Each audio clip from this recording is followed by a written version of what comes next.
Hi student, my name is Jatin Chavan and today we are starting with subject media study.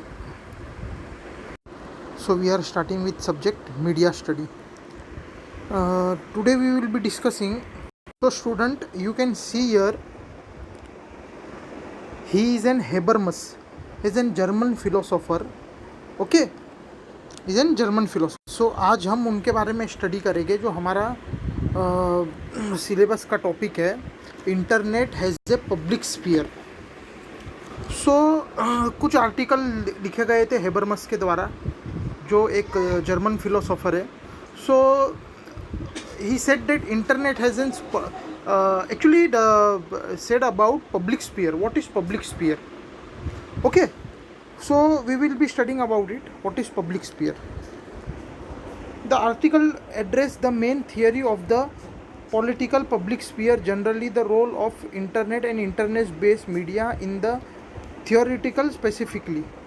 If the first review briefly in the initial social research of the internet in the 1990 concerning political participation. After a presentation of Habermas' theory of the contemporary public sphere, it proceeds to discuss the main problem concerning the internet as a platform or infrastructure for public debate. Segmentation and concentration. It argued that a general conclusion is that the public sphere different and become more complex, a key task for future researcher. So यहाँ पे हम discuss करते थे, यहाँ पे आ जाइए. The concept of public sphere represent one of the most powerful the theoretical junction between media study and political sociology. It provide political media study with a broader theory framework that connected the media to democracy and legislative of politics, and it specify how democracy work or it does not work in practice.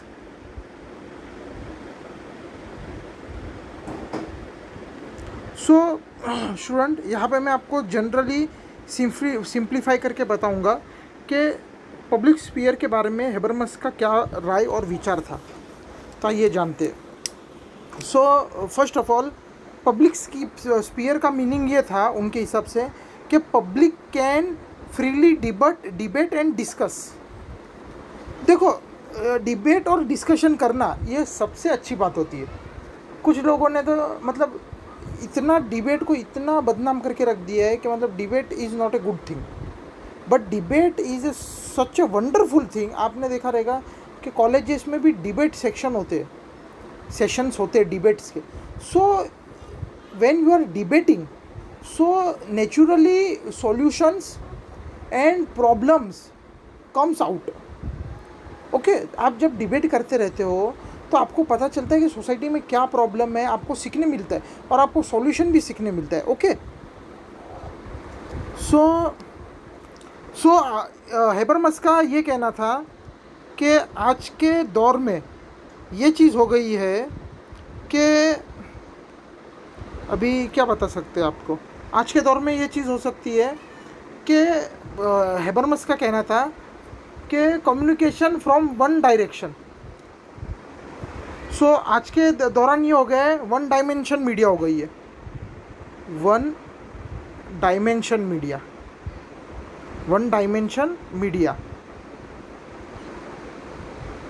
Okay, तो one dimension media माने क्या होता है student?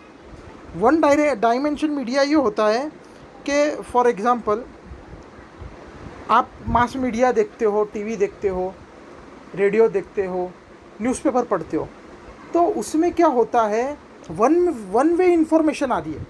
मतलब जो वो information देना चाह रहे हो, जो वो दिखाना चाह रहे, वही उनके द्वारा ही आ रही है. आप कोई कमेंट नहीं कर सकते, आप अपनी राय नहीं दे सकते. तो mass media is one way. तो इसलिए उन्होंने क्या बोला था हेबरमस ने कि वन वे डायमेंशन अच्छा नहीं है, one way dimensional media. There should be two way information. तो टू वे इन्फॉर्मेशन कहाँ पे है? इंटरनेट पे. इसलिए हम स्टडी कर रहे हैं internet has a public sphere. देखो, इंटरनेट पे अभी मैं आपको ये पढ़ा रहा हूँ, यूट्यूब पे पढ़ा रहा हूँ, तो समझो आपको समझ में नहीं आया या कोई टॉपिक आपको समझ में नहीं आ रहा है, तो आप यूट्यूब पे तुरंत कमेंट कर सकते। मतलब ये नहीं है कि सिर्फ मैं पढ़ाते जा रहा हूँ और आप लोगों की राय मुझे कुछ मिल नहीं रही है, ना आपसे कुछ कम्युनिकेशन हो पा रहा है। तो आपसे भी कम्युनिकेशन हो पा रहा है। अगर आप टीवी देख रहे हो तो उसमें वन वे कम्युनिकेशन है, वो सिर्फ इन्फॉर्मेशन देगा, आप कुछ क्रिटिसाइज़ नहीं कर सकते उनको। बट इंटरनेट में आप फेसबुक पे हो तो आप डिस्कशन कर सकते हो एक दूसरे के साथ। सो समझ में आया? टू वे इन्फॉर्मेशन की बात की है। क्या बात की है? Two way information, two way information. Okay, तो यहाँ पे बात की है two way information. So two way information one way information से कहीं ज़्यादा बेहतर है। ओके, टू वे इन्फॉर्मेशन कहीं ज़्यादा बेटर है जो इंटरनेट से हमें मिलती है। ओके, तो इंटरनेट एक पब्लिक स्फीयर है। पब्लिक स्फीयर का आपको मीनिंग समझ में आ गया? Public sphere is nothing but public debating and discussing. Public को डिबेट और डिस्कशन करने का मौका तो मिले। आप टीवी देख रहे हो, जी न्यूज़, आज तक, फिर एबीपी न्यूज़, जो भी न्यूज़ चैनल है, कोई भी न्यूज़ चैनल हो, एनडीटीवी, वो लोग अपने ही व्यू बता रहे हैं, आपको मौका ही नहीं मिल रहा है। वन वे इंफॉर्मेशन प्रोवाइड कर रहे हैं। So public sphere is two way information.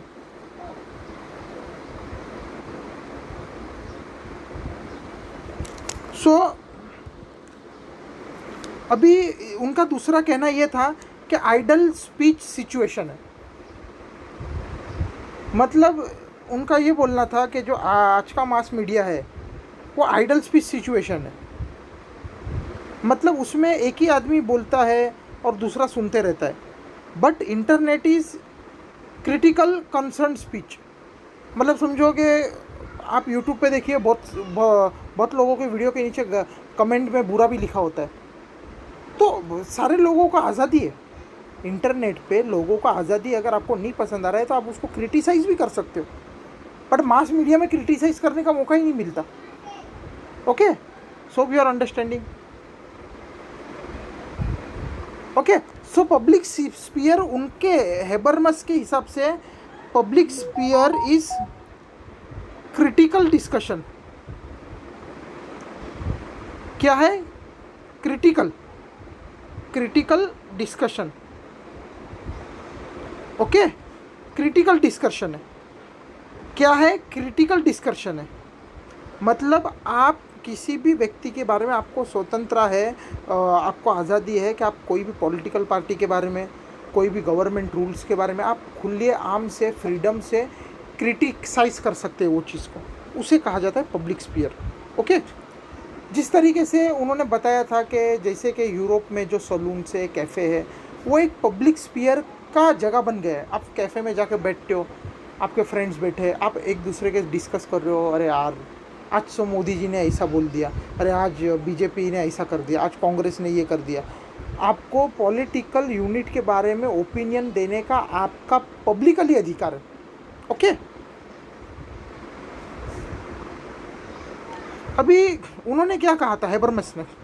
देखो, हम हेबरमस की थियरी पढ़ रहे, उन्होंने क्या बताया था कि पब्लिक स्फीयर क्या होता है और internet has a public sphere कैसे है। तो यहाँ पे उन्होंने बोला था कि रिप्रेजेंट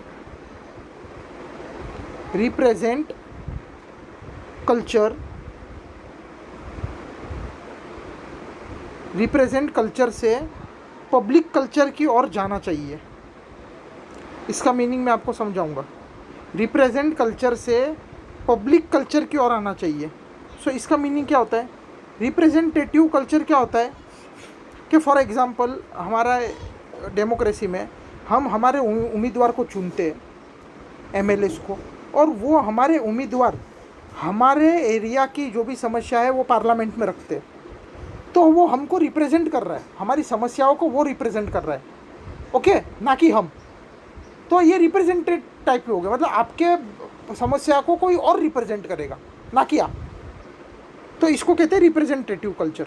बट पब्लिक कल्चर में क्या होता है? पब्लिक को खुद को अधिकार है कि अपने बारे में जो भी समस्या है वो बताने का. ओके, तो it is known as public culture और representative culture. You have understand it. Okay, so Habermas has said there should not be an representative culture, there should be an public culture. Now there are certain decays in public culture, so we will be discussing it.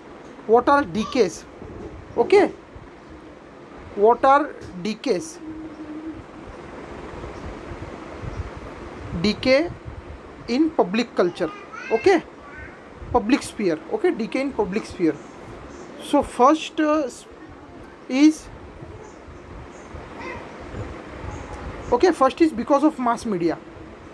Okay, first decay is because of mass media. अभी public spear क्यों घट रहा है? क्योंकि आपको पता है mass media के दौरान वन वे इन्फॉर्मेशन फैल रही है. पब्लिक को सिर्फ बताया जा रहा है, पब्लिक की ओपिनियन ली ही नहीं जा रही. आप कैसे टीवी देखते देखते आप थोड़ी ये दे सकते हो अपनी ओपिनियन? नहीं, हो ही नहीं सकता. There is no two way discussion. तो because of mass media, decaying of public sphere. Second is no free speech. No free speech. There is no freedom of speech. For example, you are seeing an any mass media TV channel. So जो भी public को वहाँ बिठाया गया है, आपको क्या लगती है वो लॉयल पब्लिक है और पेड पब्लिक है?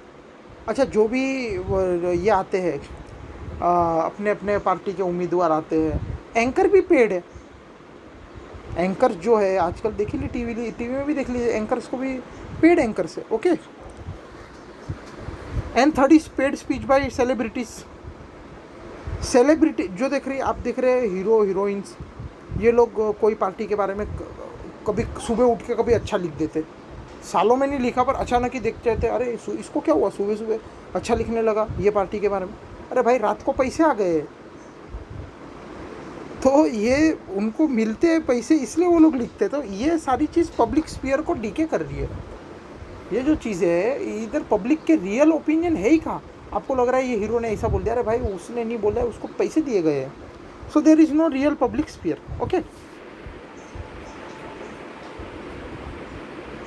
so now we will be seeing condition of a public sphere. so क्या कंडीशन एक पब्लिक स्पीयर को बनाती है? तो पहला है पब्लिक ओपिनियन. देखो, पब्लिक स्पीयर तब बनेगा जब पब्लिक की ओपिनियन ली जाएगी, क्योंकि डिबेट एंड डिस्कशन करवाना है ना पब्लिक से, तो पब्लिक की ओपिनियन लेना ज़रूरी है. सेकेंड है एक्सेस. अब इंडिया में कितने लोगों को एक्सेस ऑफ इंटरनेट है? जियो पहले बट रहा था फ्री में, अभी तो 500 रुपये ले रहे. Okay, so access to internet बहुत सारे गाँवों में आज भी आप जाइए ना, बिजली नहीं है आज भी इंडिया में. इंटरनेट एक्सेस ऑफ इंटरनेट रहेगा तो वो अपने देश, अपने विलेज की कंडीशन बता सकेंगे ना. नहीं तो कहाँ वो लोग, कौन मीडिया वाला जाने वाला है उनको पूछने के लिए कि क्या तुम्हारे गाँव की हालत, तुम्हारी क्या हालत है. अगर आपके पास पब्लिक स्पीयर है, then you can directly communicate with the world. Okay, अगर इंटरनेट है, you can directly communicate with the world. Third condition है कि फ्रीडम. ओके, फ्रीडम रहनी चाहिए स्पीच की. Debate over government rules. Government ने कोई रूल बना दिए तो there should be an public debate and discussion. Okay, so student, this is enough for today. This was Habermas internet public sphere. Okay, so hope you all have understand it. This was an important topic, so hope you all are good and fine. Okay, it is enough for today.